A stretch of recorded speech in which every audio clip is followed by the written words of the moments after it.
Hello, my name is Kevin Tudor, and I'm one of the three hosts of Almost Major, a film podcast dissecting many major indie studios and the films they release. Every week, myself, Charlie Nash, and Bryden Doyle discuss overlooked, forgotten, or bona fide classic indie films via studio-specific miniseries. We've previously covered numerous films from Artisan Entertainment, Lionsgate Films, and New Line Cinema. Titles including The Blair Witch Project, American Psycho, Dogville, But I'm a Cheerleader, Saw, Requiem for a Dream, and Ringmaster, you know, the Jerry Springer film. Anyways, we have a fun time every week and we hope you will join us. Subscribe to Almost Major wherever you get your podcasts. Now proudly a part of the Someone's Favorite Productions podcast network.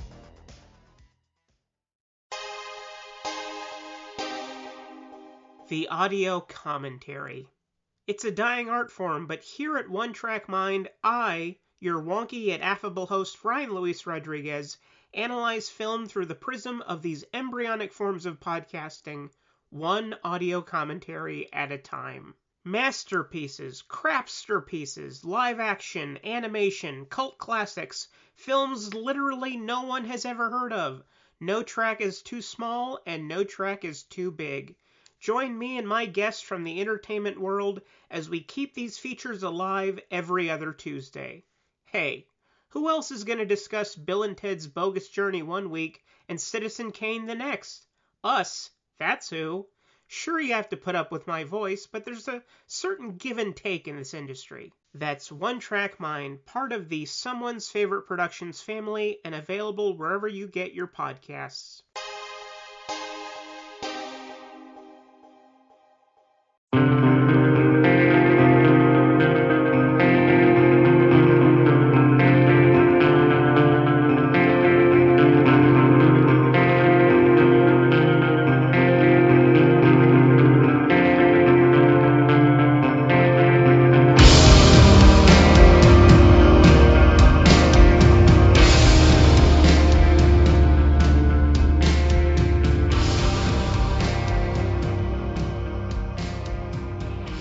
Welcome to the Kulturecast. I'm Chris Stachiw, and I'm joined on my trip, as always, to Sakaar. I don't know how they say it like 3 different times in the movie. By the smoldering fire to my raging fire, Eric Kniss. Yo. There's a fire, all right. There's a fire raging. There is a fire raging right now. The name of this podcast is going to be Man Tries to Talk About Thor While Dying from the Hottest Sauce Ever. And we are joined by everyone's favorite Canadian filmmaker, your friend and mine, Mr. Matt Campagna. Thanks for having me. Yeah, you always seem to show up for either Marvel movies to talk about how good they are, or to shit all over DC movies. Yeah, it kind of seems that way. I have been noticing a pattern, and I'm hoping this is the year that breaks it. Because, you know, Wonder Woman was a pretty acceptable film, and Ragnarok was also an acceptable film. It's interesting to watch them passing like ships in the night. With any luck, we'll have a good Justice League movie in a couple of weeks. And then everybody will be making good stuff. I don't think you should hold your breath, Matt. Yeah, I'm not holding mine. I don't know, man. They've made that movie 3 times now. They've got to have gotten it right. No? It's Zack Snyder and Joss Whedon. No, now it's just Joss Whedon with Zack Snyder directing action sequences. Right. So great. He does those pretty well. Yeah. Well, I mean, of the things he does, those are some of the things he does least terribly. I'll give you credit. Yeah. Okay. Fair enough. Fair enough. All right. We're not here to talk about Justice League. We're a week removed from Justice League. Justice League comes out next week. Jesus Christ.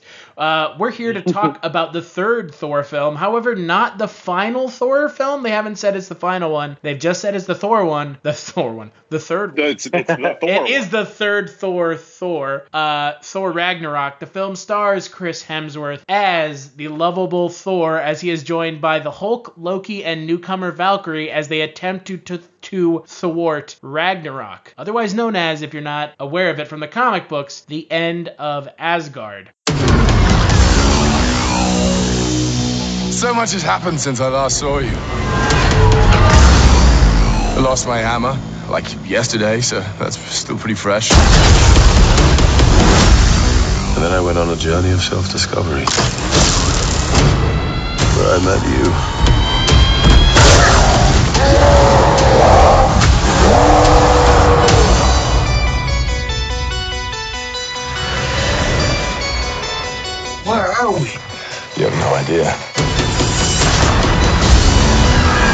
goddess of death has invaded Asgard. Oh, I've missed this. And you and I had a fight recently. Did I win? No, I won, easily. Doesn't sound right. Well, it's true. Asgard is dead. And it'll be reborn in my image. I thought you'd be glad to see me. I need to stop her here and now. To prevent Ragnarok, the end of everything. So I'm putting together a team. Like the old days. Surprise! This will be such fun. Hello. Hi. He's a fighter. Here we go!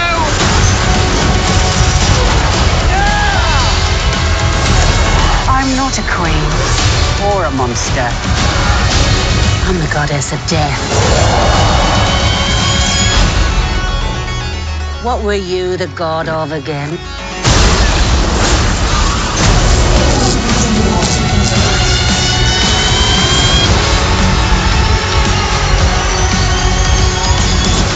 We're the same, you and I. Just a couple of hot-headed fools. Yeah, same.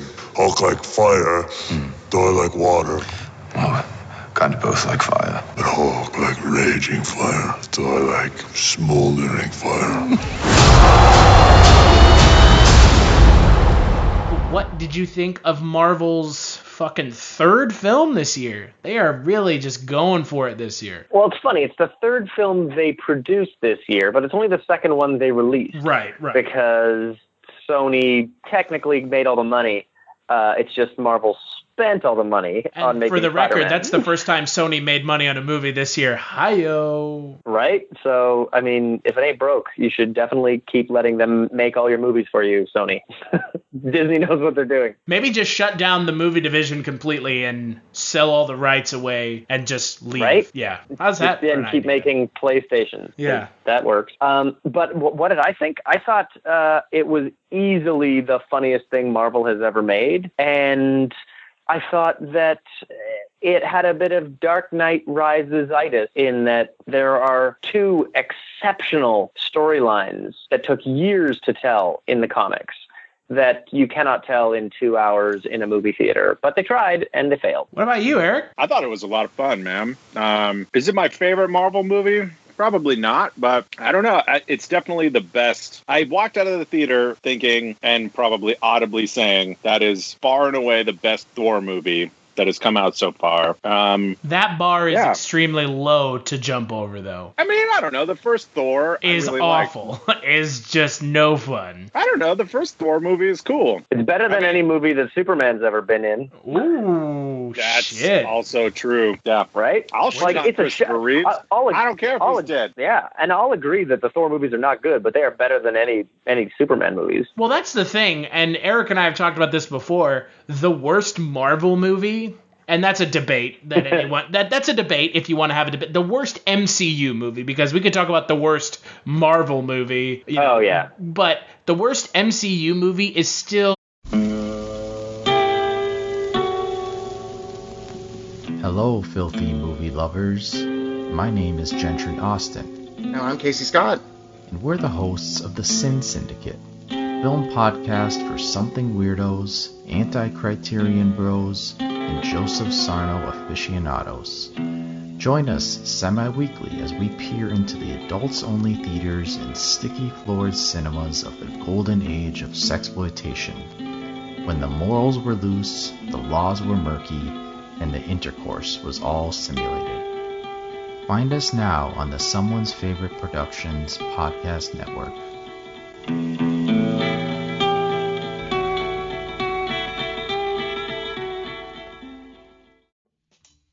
Do you love movies? So do I. What's up, y'all? It's KB, and I love movies, inviting you to listen to The Conversation, a film podcast where passion meets perspective and opinion. From the old school to the new, I invite a guest on to discuss the movies that thrill us, challenge us, break our hearts, or even blow our minds. There's always new episodes dropping wherever you get your podcasts. So join the conversation. We don't just watch movies. We love talking about them too. The Conversation with KB Loves Movies, a part of Someone's Favorite Productions podcast network. Light years better than the best DC EU movie is. Sure. Yeesh. So we're saying that The Incredible Hulk is better than Wonder Woman. I would disagree. Well, the Incredible Hulk isn't MCU, though. It is. It's MCU. William Hurt was in The Incredible Hulk, and he was in Captain America Civil War as the same character. The Norton Hulk is MCU. It's just the Eric Bana Hulk is not, which makes it confusing because basically that's two Hulk movies that were both essentially financial failures and as a result kind of feel like the same failure.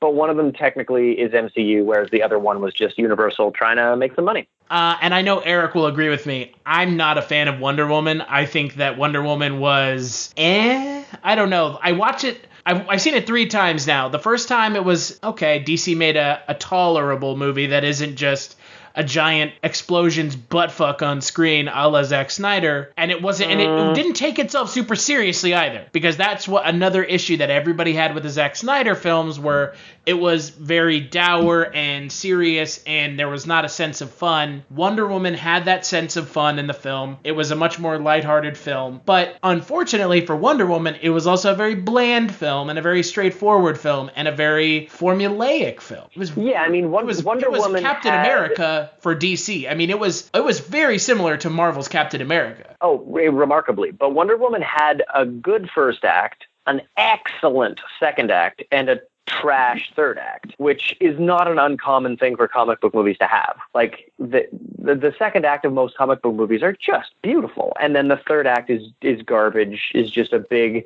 dumpster fire of CGI nonsense.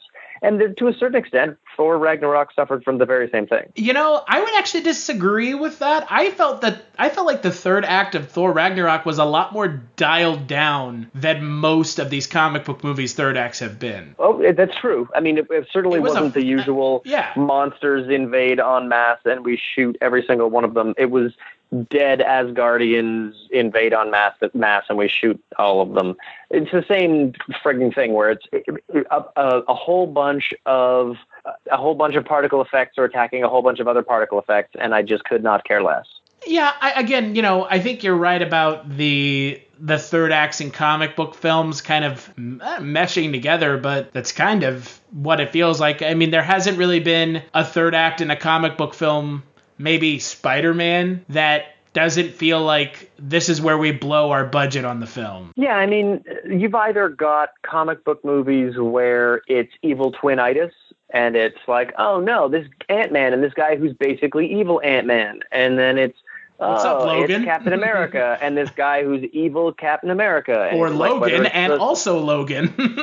Yeah, whereas, the only time they've ever had a good third act that really worked have been the last 2 Captain America movies, I think, because those had emotional stakes and the violence that mattered was on a small scale. And really that worked best in Civil War because there weren't helicarriers crashing out the window. It was a small, intimate, emotionally charged antagonism. That's what makes a third act work. The fight between part of the Hela problem and with Thor Logan felt like that a little parts, but because we had like frigging rubber CGI Cate Blanchett 90% of the time during fight scenes, it didn't feel like Cate Blanchett was in the fight. Yeah, I'll give credit where credit's due to costume design for making her look just like Hela from the comics. Oh, she looked incredible. But limitations to her abilities as a stunt woman, because she's obviously not one, means that, like you said, a lot of what she was doing was standing and throwing daggers or CGI. Standing and moving her arm like she's throwing daggers, or just full-on CGI Cate Blanchett. Yeah. Which, like, maybe it would have been better to cast someone younger who could maybe do some more stunts. Yeah, nobody can do those stunts. Right, They're but impossible.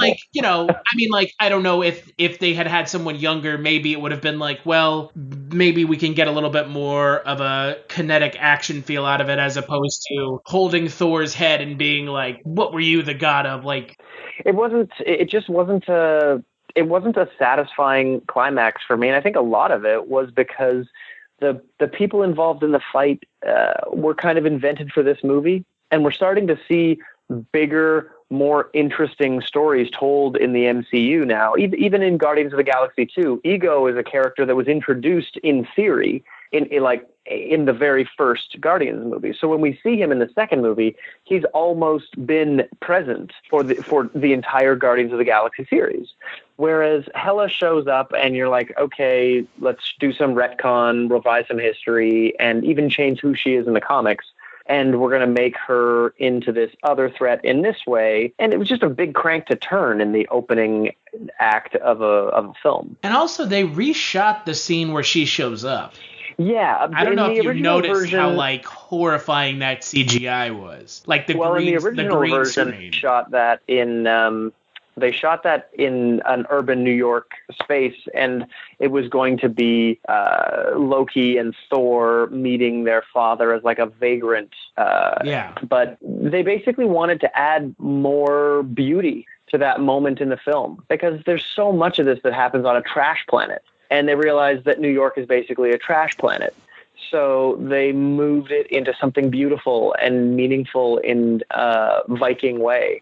And I think it was a really, really good choice. New York is not essentially a trash planet. It is 100% a trash planet. I like the ideas in this movie. I like the humor in this movie. Again, I have a differing opinion on the action. I mean, I don't find the action... I don't know. I found the action to be pretty good. The third act, again, wasn't like as egregiously obnoxious as it seems you felt it was. But, I mean, the thing that this movie had was a more mature sense of humor than Guardians of the Galaxy, which was a bunch of, like, fart and poop jokes. Like, Drax in Guardians of the Galaxy 2 was just like, again, I said it when we did our podcast 6 months ago. He was like, I loved him in the first movie, fucking annoying in the second one. His character was just jokey the whole time.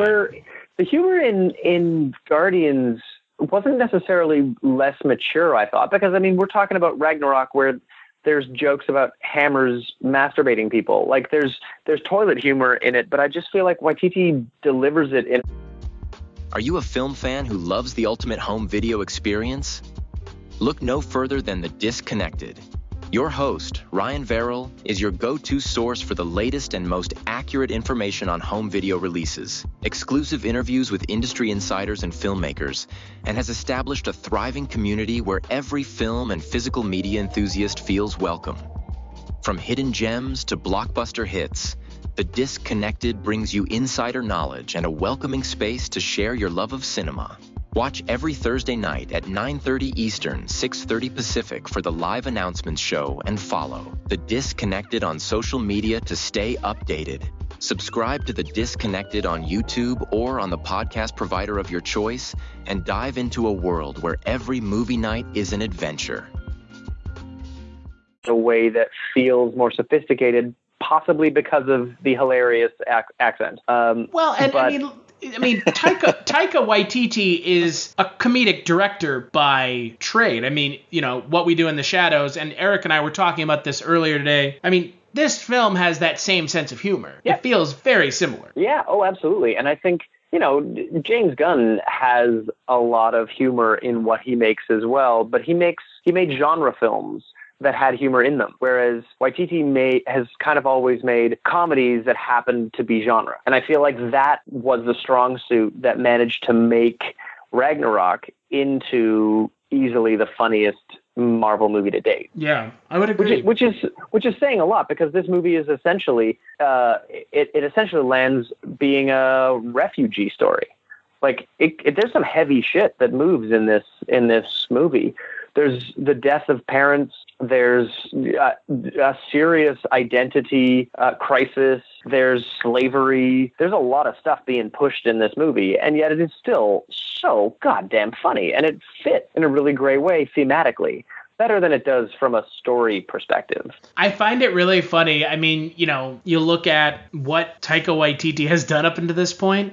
Like, he's done these like small character films. And then he comes out and he's being given essentially the keys to the kingdom. It reminds me a lot, and obviously it hasn't come out yet, but it reminds me a lot of what Disney/Lucas is doing with Rian Johnson, where it's like these guys were working on, like, I remember Brick. Like, that movie came out when I was in like high school, and like that was what put Joseph Gordon-Levitt back on the map. That's what put Rian Johnson on the map, and that was a small character study, like a really small piece. And then you have like What We Do in the Shadows and Eagle versus Shark, which is a phenomenal film. And then he goes, he's less than a decade later, he's directing Thor Ragnarok. I think there's something, there's a really big difference between those two. And I think it's that the Skywalker saga is the absolute crown jewel of the Star Wars films. These other, like every other movie, standalone films are far less important. The Skywalker trilogy is the crown jewel. Whereas in Marvel, there is no franchise that understands itself less than Thor. Well, and that's because of the people that were working on it. Yeah, because Kenneth Branagh set something up, Alan Taylor screwed the pooch, and no one really ever let Chris Hemsworth be as great as Chris Hemsworth could be. The great thing about Aquaman is the great thing about Thor, and it's the idea of treating this pompous, bombastic, hilarious fish out of water in a funny, absurdist way. When you can do that, you've got the best version of those characters. Well, I mean, that's what makes him such a great character, is that he's the big dum-dum of the Avengers. He's like he's a jock. So much better. Yeah, and it works so much better in an Avengers movie than he does when he's in a solo movie. Well, then the problem is the other two films never played up the fact that he's just like a big dum-dum. Like, they were always like, Kenneth Branagh was essentially trying to make, I guess, like a Shakespearean film. Like, he went on record in interviews and said it. And then Alan Taylor was trying to make, I guess, Game of fucking Thrones. And then, this film is like, look, Thor works the best when he's the big dumb jock of the Avengers. Let's pair him with the guy who's Dr. Jekyll and Mr. Hyde of the Marvel Universe. I mean, come on, that's not like a surprising analogy. And let's pair them together and see how they play off of one another, but let's keep the focus on Thor is a big dumb jock, and it works. This is the first time you feel like Thor is a actual character in a film, as opposed to just the guy with the hammer who stands there and can fly around. Yep. Yeah, it works beautifully well. I mean, some of the funniest, loveliest moments in the Avengers films are the ones between Thor and Hulk.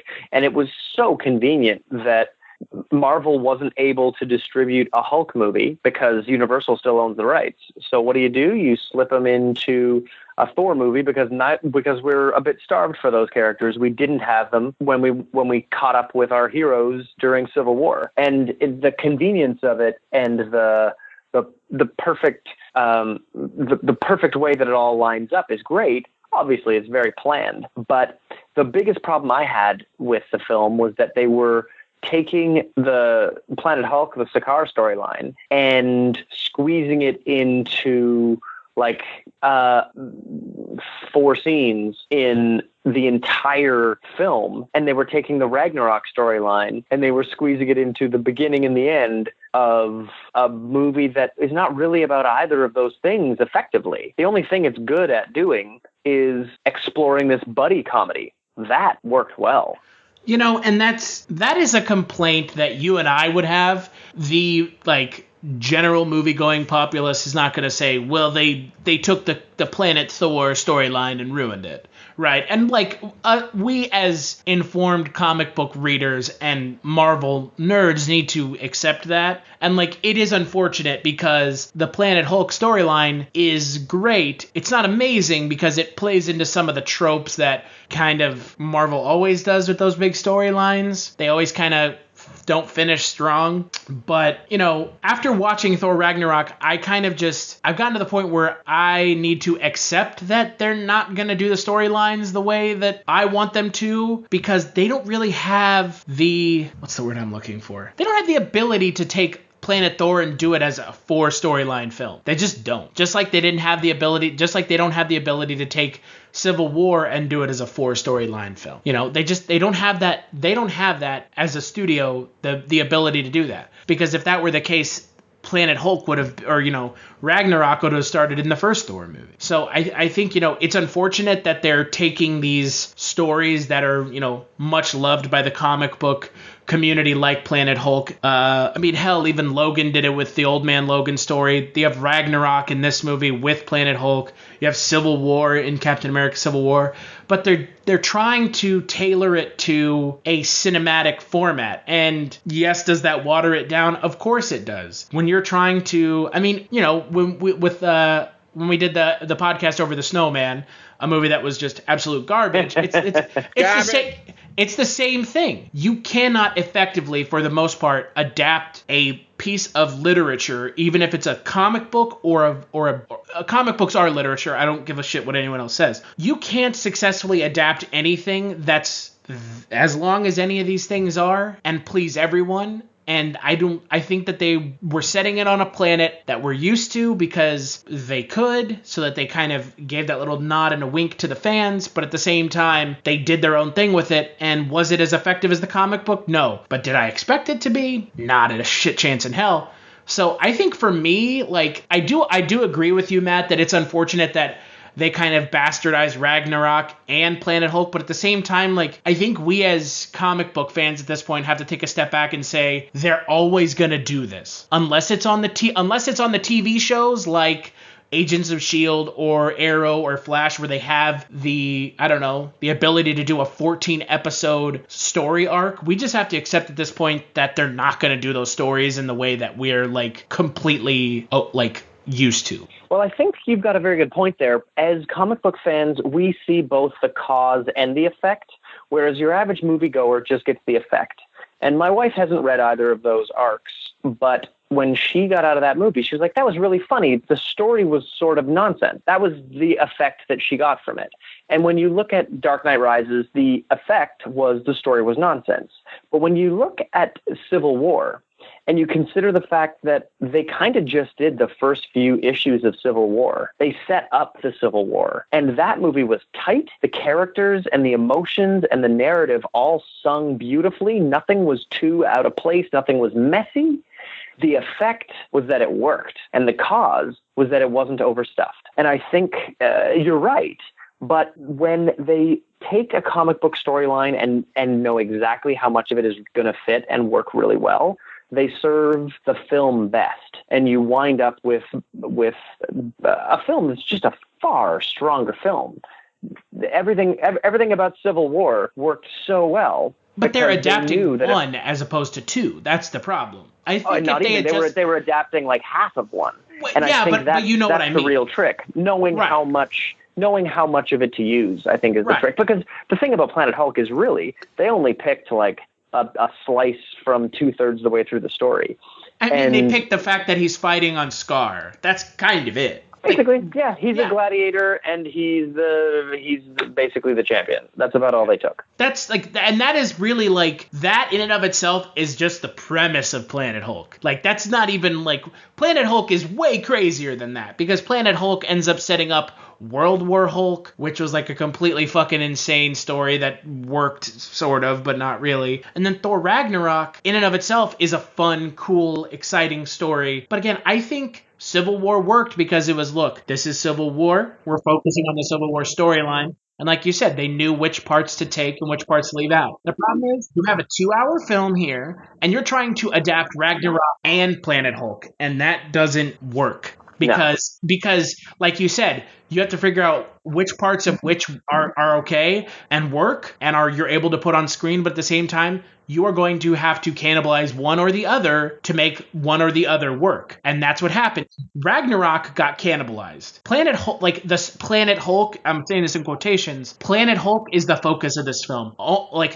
Most of the movie takes place on Sakaar. Yeah, and oddly enough, Planet Hulk happened in the 2 years we didn't see. That's the weirdest thing about it.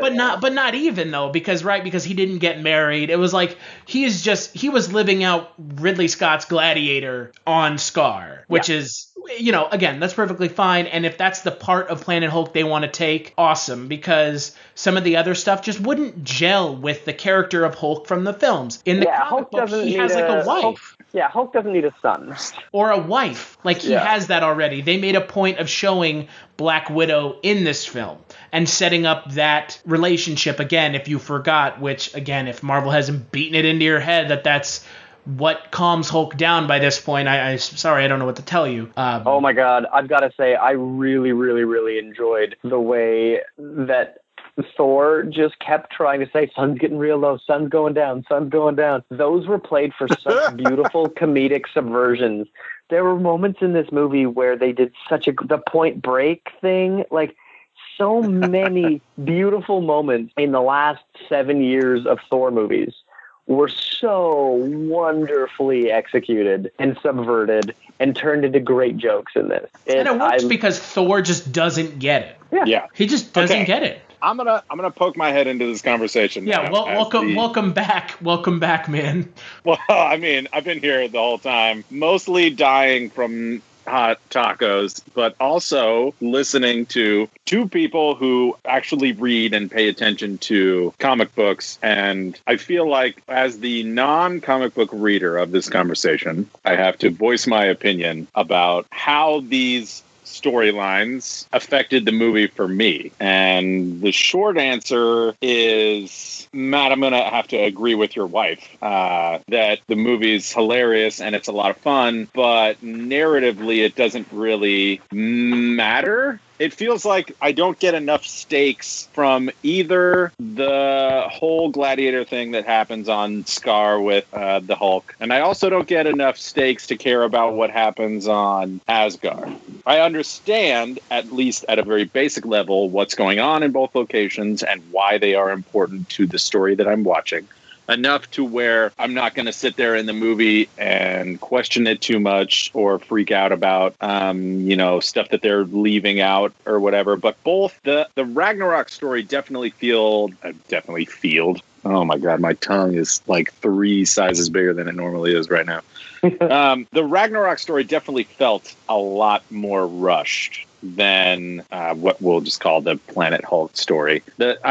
The Hulk story, it's not even the Hulk story. It's almost like we get dropped in with Thor into the middle of that story. And then he goes, okay, I know you have this thing that you're doing here, but dude, we got to go. Asgard is in trouble. We got to handle business. And then Hulk's like, we got to go do my thing. Yeah. Yeah. And then it's like, Hulk doesn't want to go do Thor's thing. And they eventually do. And so you could make a movie on each one of those stories. You could easily do a 2.5 hour movie on each one of those stories and have them feel a lot less rushed and a lot more fleshed out. But I think the way that they sort of melded all these ideas together, I think in the grand scheme of things, is effective to get the point across and effective to get from where we were the last time we saw Thor and Hulk to where we are going to be next year and then the years after that.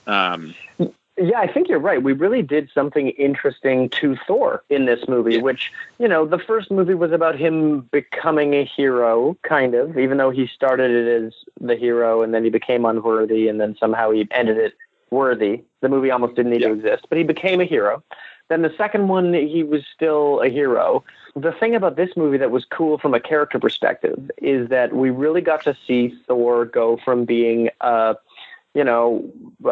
gallivanting adventurer, a prince, to being a king. It was pretty great to see him lose his hammer, find out that he who holds the hammer doesn't possess the power of Thor. Thor possesses the power of Thor, and that's about it.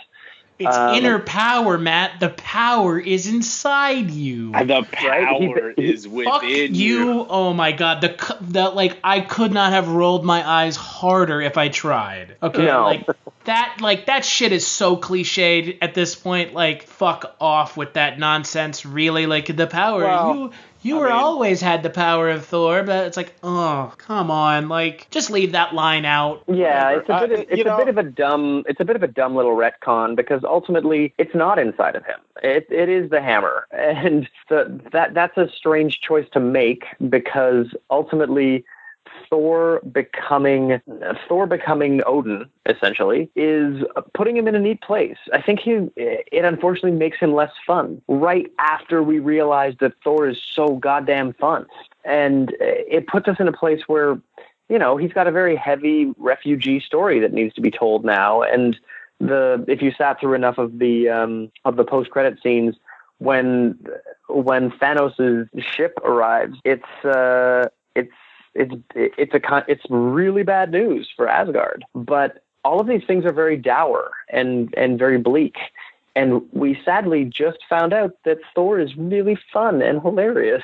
So where we go next will be interesting. Well, and I think, what you're saying is absolutely spot on, at least with the way that I saw the movie is, Thor's arc from the beginning of the movie, from being the gallivanting hero to pretty much just being his father at the end of it, is becoming, this sort of like more level-headed, more... I don't know. It seems like even the way that he talks to Loki, like, towards the second half of the movie onward and everything like that, it's a lot less like quarreling siblings. It's a lot more like, I believe in you, and like, I always knew you would come back to help, like, type of shit. It's like everything gets like a lot more like uplifting and hopeful, like towards the end of the movie, like between those two, and the way that Thor is like trying to I don't know, like guide the people of Asgard and like be the leader and everything like that. I don't know. I really like that transition, but the way that we get there from the very beginning, like the death of Odin, like especially, was so downplayed for me that like I just didn't even care. I was like, oh, Anthony Hopkins is dead now? Like, okay, what the fuck ever? Who cares? Which was so shitty, because he's such an awesome character and an awesome actor, and they use him for nothing in this movie. Like, why do you even have Odin in this movie? Like, you should have just been like, Loki killed fucking Odin, and that would have been cooler. That would have been way better than... Yeah, but then Loki's an irredeemable character. Is he? Like, I think that pushes him a little bit far for a lot of people to take him as... Because he's redeemable at this point, like... I guess, even though he allowed the Chitauri to come to Earth in the Avengers. But I think that would push him as too far of an irredeemable character. I agree. I think it would have been interesting to make him irredeemable, because Loki has always been this like goofy, silly villain who was always dangerous, but not so dangerous you couldn't have fun with him. And I feel like if you're going to do something heavy with Thor, it would have been nice to do something heavy with Loki and be like, oh no, he's a real bastard. He's not just like a little bit untrustworthy. Maybe he's a dink.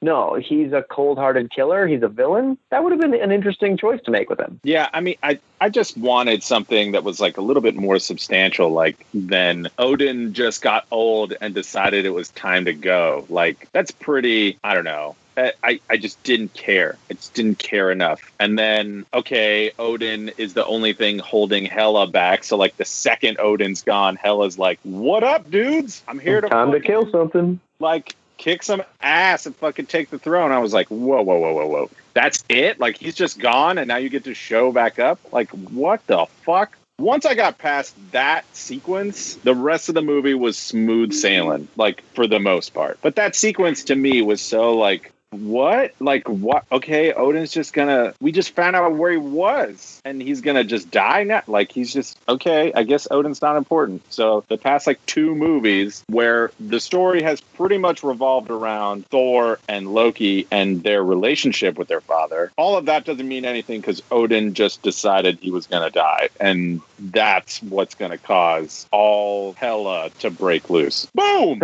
Pun achieved! Your shitty puns aside, let's take a quick break, and after that, we'll finish up talking about the film.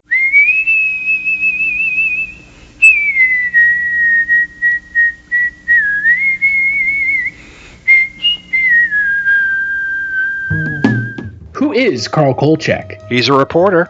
Now that is news, Vincenzo. News! And we are a newspaper. We are supposed to print news, not suppress it. With the INS. What's an INS? Independent news service, sir. Founded in 1904 by Enrico Paluzzi. Who seems to have a nose for the strange and unusual. Well, last year in Las Vegas, I uncovered a series of murders that turned out to have been committed by a vampire. And what is the Kolchak Tapes? It's a podcast. All about Carl Kolchak. What's a Kolchak? The Night Stalker. And where can you get it? On iTunes, Stitcher Radio, and at www.kolchaktapes.com. As foolish a game as any that Gory the Ghoul could make up.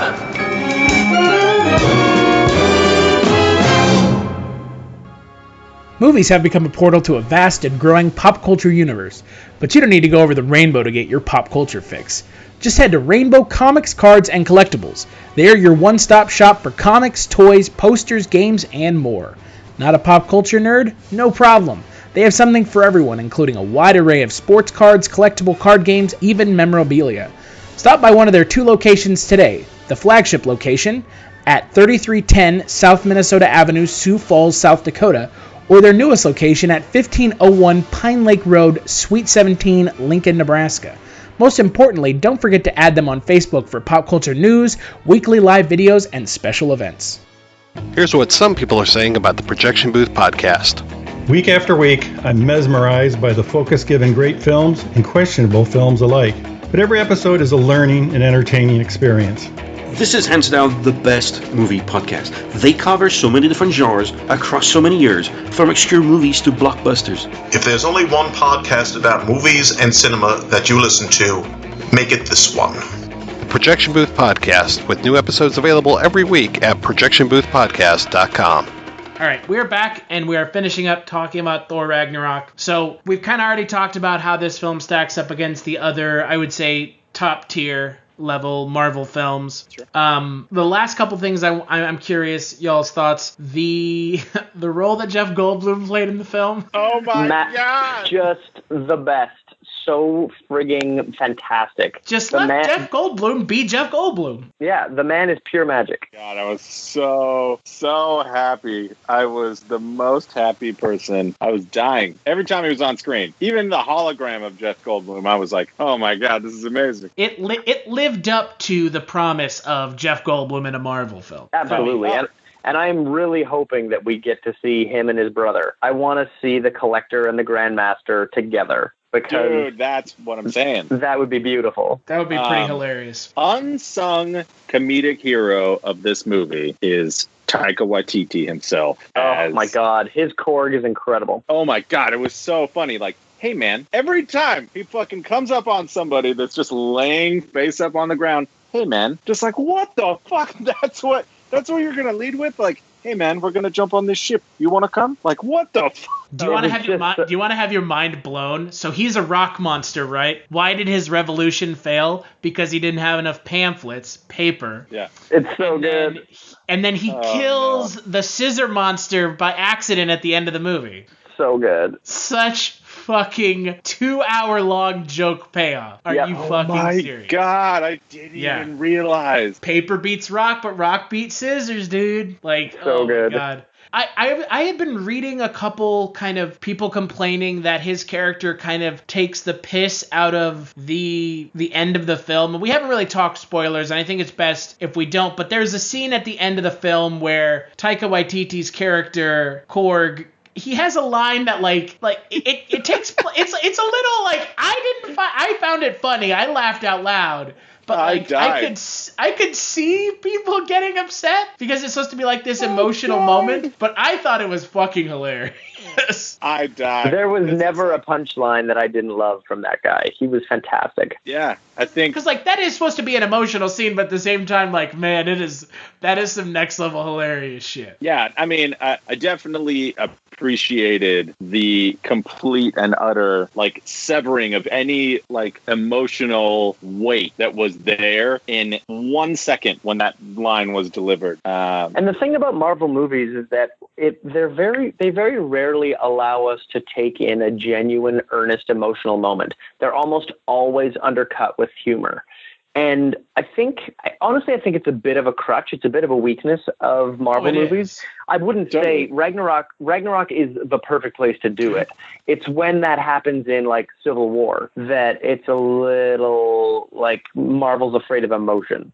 But I did love every undercut, every single subversion of that in this film was just Waititi brilliant. I don't think they're going to be able to avoid it in Infinity War. No, yeah. Oh, no. You have too many characters, too many moving parts, too many things. The expectations of all the characters because of all the movies leading up to it, if you all of a sudden have this crazy serious heavy sprawling thing that's not just interspersed with hilariousness that's just undercutting all of the weight of everything, it's going to feel weird. Tonally it's not going to line up with everything else. Yeah, the director of the Avengers movies always is in a place where he has to simultaneously make so many movies at once. He has to make the austere Thor movie. He has to make the noble Captain America movie and still make him out of place. And you have to make the snarky Iron Man movie. Having to make all of those movies at once and now having to also make Guardians of the Galaxy. Having to do all of that at once with this layer of Thor is now the funniest character in the Marvel Universe. They're going to have an interesting time satisfying all of that, because if you don't, your Avengers movie doesn't work. Yeah. Well, that's my final kind of thought to you guys. Does this set up where Marvel is going well enough? I don't know. The thing about Thor is that he never sets up what Marvel is doing. He always is out in his corner of things, in the same way that Guardians of the Galaxy is out in their corner. I think it'll be interesting to see if the new Avengers movie gives us something that we feel was always there. Because if they can do that, if they can make all of the dots connect in a way that feels natural, I'll be really impressed. That's what we need. We need the cosmic and the earthbound and the magic and the technology to all come together in a way that's believable. And that is getting harder and harder, but the Russo brothers are the ones that seem to keep rising to that challenge. Right. Well, and again, I mean, we have one film in between now and Infinity War. We have Black Panther, which looks amazing. Black Panther may end up being the best film that they've done so far. Everything about it looks great. The people involved are fantastic. Also, can we just talk about how they have run the jewels in the trailer, which makes me really, really happy. That was the first trailer. The second trailer is even more interesting.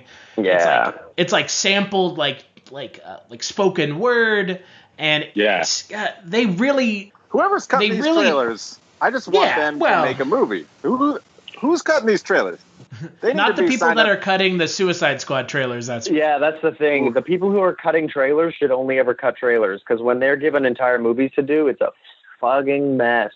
Like when they let the trailer, one of the trailer houses do the cut of Suicide Squad. Yeah, or look at Baz Luhrmann. That guy can make a music video, but when you give that guy 2 hours, ugh, what a mess. But I mean, Black Panther looks like it's going to be great. We haven't seen the Infinity War. It feels like trailer. In 3 minutes of a Black Panther trailer, I know more about Wakanda than an entire Wonder Woman movie taught me about Themyscira. Like, Wakanda is so beautifully developed in those trailers. It's amazing. I think, unfortunately, the longer time goes on, and I think the same thing for Thor, I don't think that Thor or Wonder Woman will age very well as films. Thor definitely is not going to. Because I think again, the problems that we had with it are the playing for laughs and the kind of the muddled plot that's it is all over the place. And again, that was a choice. But I think Wonder Woman will have the same issue where it just doesn't particularly age well. But I can see myself watching Thor. Well, this is a fun movie. I would watch this over Wonder Woman in a heartbeat. I'd watch this over most Marvel movies again. Yeah, this is I just want to throw on something stupid, or you're just hanging out and you just want something on in the background or whatever. This is an awesome, just hang out and have something to fucking laugh at every once in a while movie. Like when you're doing fucking laundry or whatever, every once in a while you can just be like, oh, it's this scene. Oh, wait, he's going to make the joke. Yes, hilariousness. Okay, back to doing productive things. Well, that's the thing.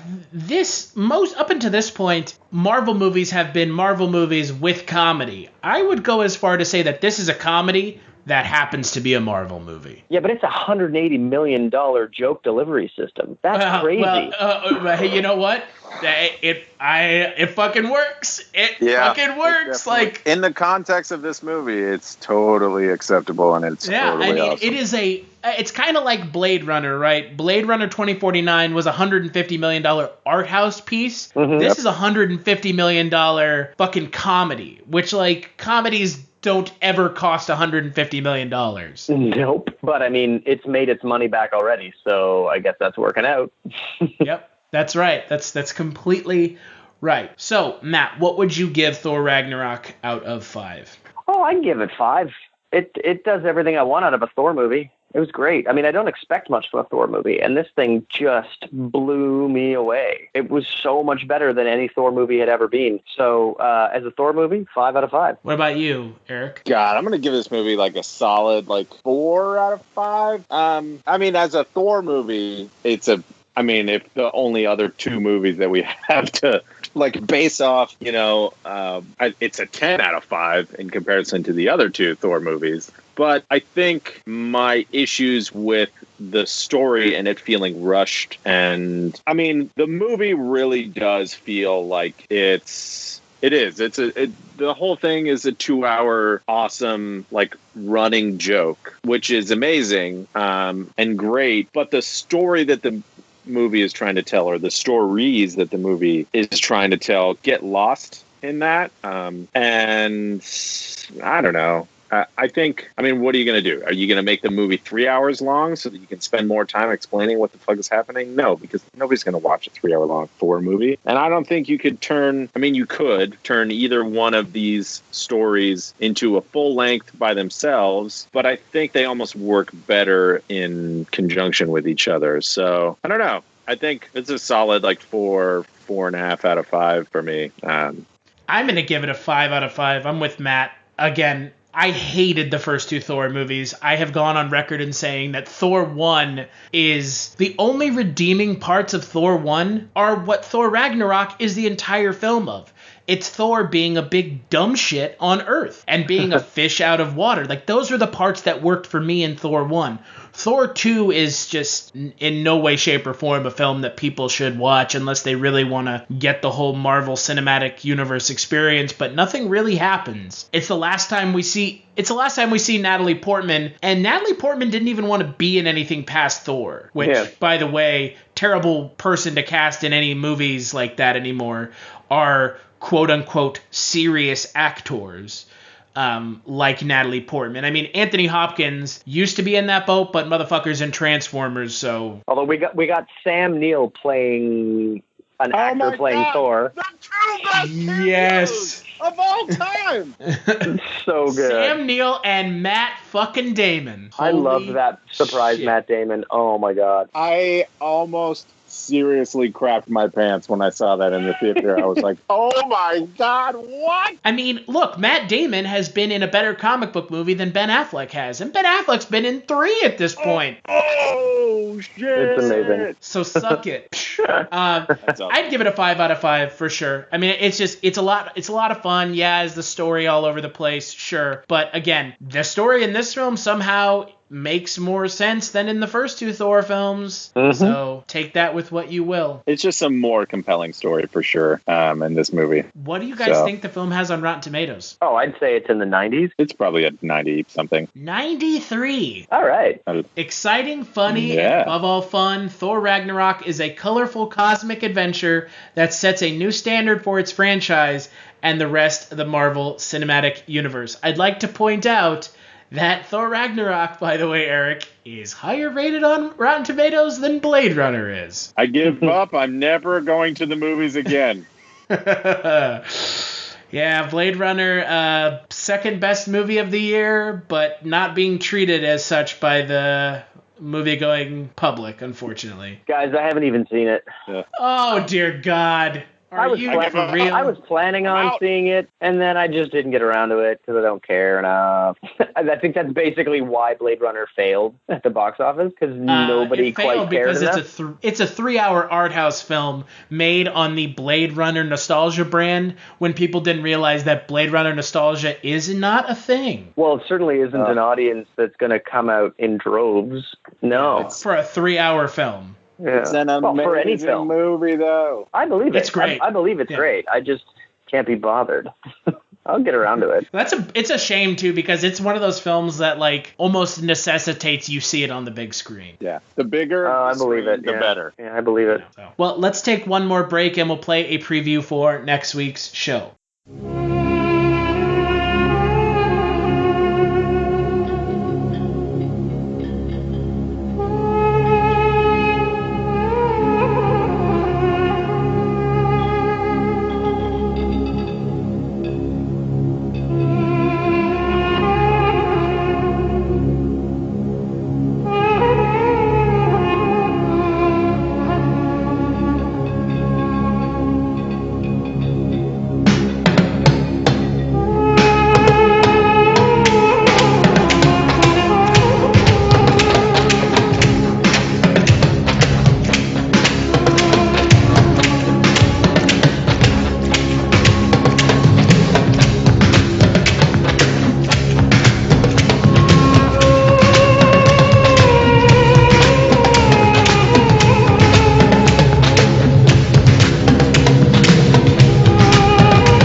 Scorsese brings us a startling vision, an extraordinary story, the last temptation of Christ.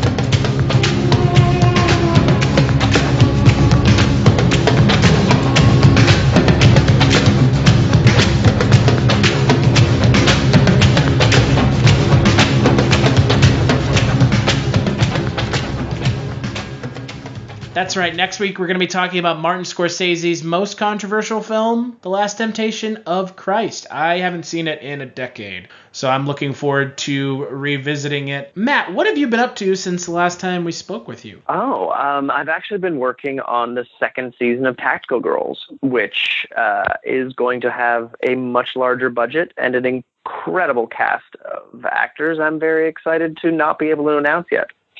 Well, I was gonna say, that's good question mark, I guess. You can't say who they are, so that's good. Not quite yet. Yeah, not quite. That's kind of every time you're on, it's always like a secret. There's always something that I can't quite mention yet. Yeah. Well, that's not a bad thing. So, yeah. What about you, Eric? What have you been up to? Nothing. Same old. Just getting weird. Watching movies. The Dodgers lost the World Series, and I'm still sad about it. So yeah, it's been a rough week for you. That's for sure. It was rough. It was really rough. I can't even state enough how rough it was. There was many movies watched this weekend because I couldn't think about baseball. Well, there you go. And for myself, I have been up to not a whole lot. I watched Stranger Things 2 on Netflix. Did you finish it? It's just like Stranger Things 1, folks. So don't rush and watch it. It's the same thing. It's good, but it's the same thing. If you're looking for something compelling to watch, I know and Matt knows that you should be watching either The Orville or Star Trek Discovery. Because those are... Or both. Well, let's not get crazy. Let's create a divide like they did with Marvel and DC, okay? Let's be honest here. You can't be fans of both. Oh, I'm not allowed. Star Trek. I don't care what James Gunn says. You can't be fans of both. The funny thing about Star Trek and the Orville, or Discovery and the Orville, is that the Orville's pilot is a bit clumsy, but by episode 2 and 3, it really catches its stride, and it feels like a really beautifully updated version of the original series with moral questions that really, they make you wonder about your life. They make you think. Discovery, it takes like 5 or 6 hours before it turns into something good, which a lot of people aren't willing to give a show, and I can't blame them. But I watched episode 8 this week, and it was a really friggin' good episode. Unfortunately, Game of Thrones, the style of Game of Thrones has bled over into everything, and Star Trek Discovery is Game of Thrones in space. A little bit, yep. Yep, and the Klingons, the redesign on the Klingons makes me sad. Are they hot? Are the Klingons hot? They're like... They're hot. They just look like spike face monsters. Oh, I don't want to fuck a spike face monster. Come on, guys. You gotta make aliens that people want to fuck. Everybody knows that, and that's like the number one rule. Yeah, Ridley Scott knew that, and that's why the xenomorph is so damn sexy. I was gonna say that's why Jolene Blaylock in Enterprise is good looking. That's why they had 7 of 9. That's why they had Leonard Nimoy. Yeah, man. Sexy alien. Sexy aliens. Guys. Aliens. That's all I'm saying is you gotta make your aliens fuckable. It's true. That may be the case. As always, you can follow me on Twitter at CultureStash. You can follow the website on Twitter at CultureShocked. And you can follow Eric on Twitter at Tychomagnetics. I believe, Matt, you're on Twitter as well somewhere as like at Matt Campagna. At Matt Campagna, that's me. Oh, Jesus. Oof, that's an easy one. Please head on over to cultureshock.com. You can find out more about today's episode. You'll find links over to iTunes where you can rate and review the show, and to Patreon where you can help us out, keep the lights on, keep us from, going into the upside down. Ooh, topical reference. Donors get access to unreleased episodes, DVDs, and a chance to guest co-host a Kulturecast. Big thanks, as always, to Eric and Wovoka for allowing us to use their song Lament, and to my good friend Da Decipher for allowing us to use his song Two Step, and the biggest thanks of all goes to you, Matt, for taking time out of your busy schedule to talk about Thor Ragnarok with us. My absolute pleasure. And make sure to check out the next Kulturecast. To the money, oh man, 2-step, posted with the crew, yeah. You know how we do, I'm just 2-step, drink in my right hand, phone in my other hand, getting to the money, oh man, 2-step, posted with the crew, yeah. You know how we do. Hey, 2-step, you know what I'm saying? 1, 2, 1, 2, Benjamin, aka the Black T, you know what I'm saying? Catch me with my crew every day. 2-step. Oh, my phone in my other hand, like, hello? Oh, get into the money, man. Yeah.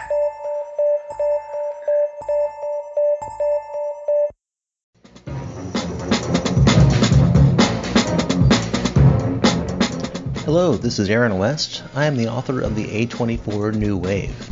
In this book, I look at A24's output, and I make the argument that we are in a new wave movement right now. A24 plays a major role. This book has a supplemental podcast where each episode is a brief conversation about an A24 related topic, whether an actor, director, or even a genre. As I continue research for the book and conduct interviews, I expect to record podcast episodes with people involved with the company. You can find the podcast at cinejourneys.com or wherever you find podcasts, and we are proud to be members of the Someone's Favorite Productions podcast network.